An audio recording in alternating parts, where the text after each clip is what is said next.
Ryan got grumpier as time went on. He spent more time in his room. I didn't notice that sign. I missed it. I thought I checked in on him. I did every day. How you doing? I'm fine. Okay, I guess you're fine. I didn't realize that fine meant I'm not fine. But how many times do we talk to our teens and say, yeah, I'm fine? They chose I'm fine for a reason. It's hard sometimes, it's hard to know what the balance is. With my kids sometimes, I make a smaller deal out of things that my wife makes a big deal about, right? Is there like a rule of thumb or draw the line? Well, I can't draw the line for you, right? I wish I could because I'm not a psychologist, I'm not an expert. I'm a guy who lost his kid, who spent the last year and a half trying to figure out why. Those of us with teenagers and those of us who've seen teenagers a lot, how do you talk to them? Well, I can tell you what they want and what they don't want. What they don't want is you to burst into their room when they're watching some video on YouTube and say, we need to talk. That's the wrong time to talk to them. That's when they say, I'm fine, leave me alone. But they all have that time when they'll talk to you. Maybe it's driving in the car when you take them to school, when they're walking the dog. I can tell you though, it's also inconvenient. Because I know all the times that Ryan came up to my office because I worked from home and said, hey Dad, can we talk? And I said, dude, on a call, 30 minutes, I'll be right there. And how many of you have done that? I don't know which one of those times, if any of those times, was the time Ryan wanted to come up and tell me how he was really feeling. It was my wife's birthday, so her and I headed down to Mexico on the 20th of March. We got to Mexico, and I'll always remember this because the night of the 21st, we were having dinner. And our phones went off at the exact same time as 11:03, and we each had a text. But it was Ryan, basically saying, I love you, and then he said goodbye. I freaked out.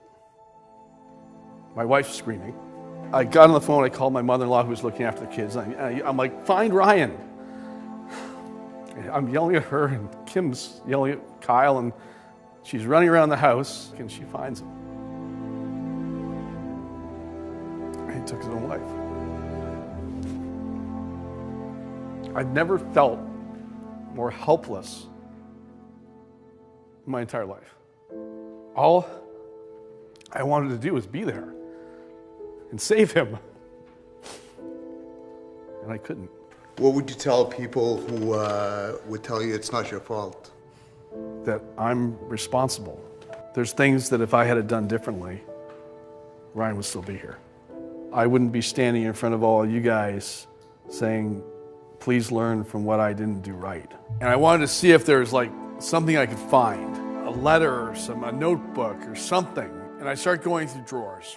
And I open it up and it's empty, except for 2 sticky notes. I pulled out, one said, my usernames and passwords. And the other one said, tell my story. Tell what happened from your eyes so that parents are looking at their kids differently. And I traveled around the Pacific Northwest in California talking to a whole bunch of parents and a whole bunch of kids, and I researched the heck out of all this. The stats are staggering. So for me, I'm going, why? What is it you think that you would change going back? When I look back at Ryan, I showed up this way. I'm a CEO, coach, an Ironman, I'm a black belt, I'm an author. If there's a problem, I fix it. My kids never saw me cry.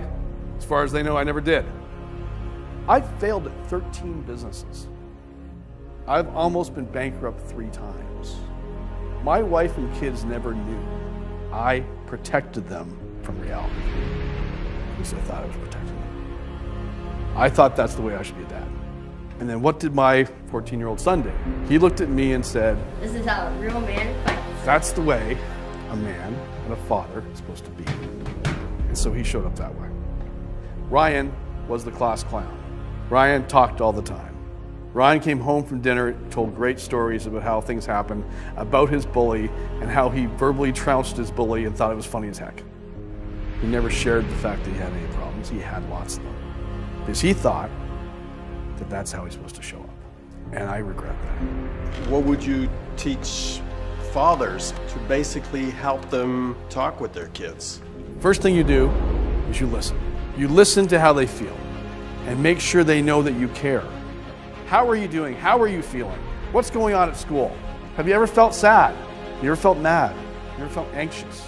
And you understand that how they feel is how they feel. You can't fix how they feel. And this is what we as dads do. We fix stuff. How many times has your wife said to you, I don't want you to fix my problem, I just want you to listen to me?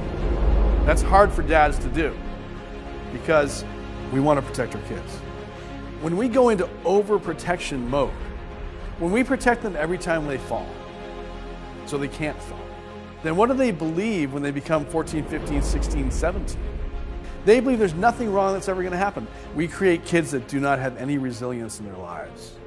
I want to do a little exercise with you. Close your eyes for a second. I want you to think back to when you were 12, 13 years of age. And I want you to put up your hands if you were ever bullied. Put up your hands if you ever felt like you weren't happy with your life. If you ever felt like you weren't as cool as the other kids. Leave your hands up for a second and open your eyes. All right, now put your hands down. Put up your hands if you ever thought that you would go ahead and share those deep, dark, painful moments with your kids. Yeah, I didn't, because I was like you. But I wish someone took the time to talk to me and tell me I might need to change. Had I been more vulnerable with my own kids, to share with them, like, yeah, you know what, I was bullied, and I was bullied. I didn't think I had a lot of friends. I didn't have a lot of friends. I never shared any of that with my kids. If you could say one thing to Ryan, what would it be?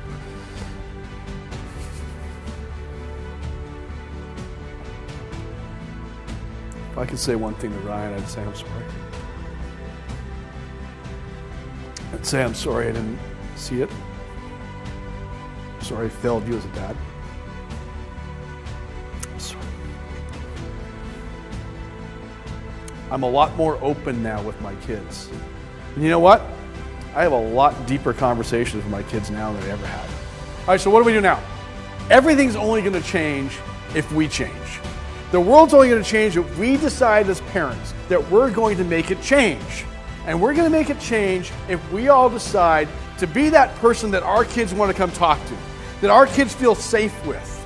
If we tell our stories and we start to have real emotional connections with our children, that's when the world starts changing.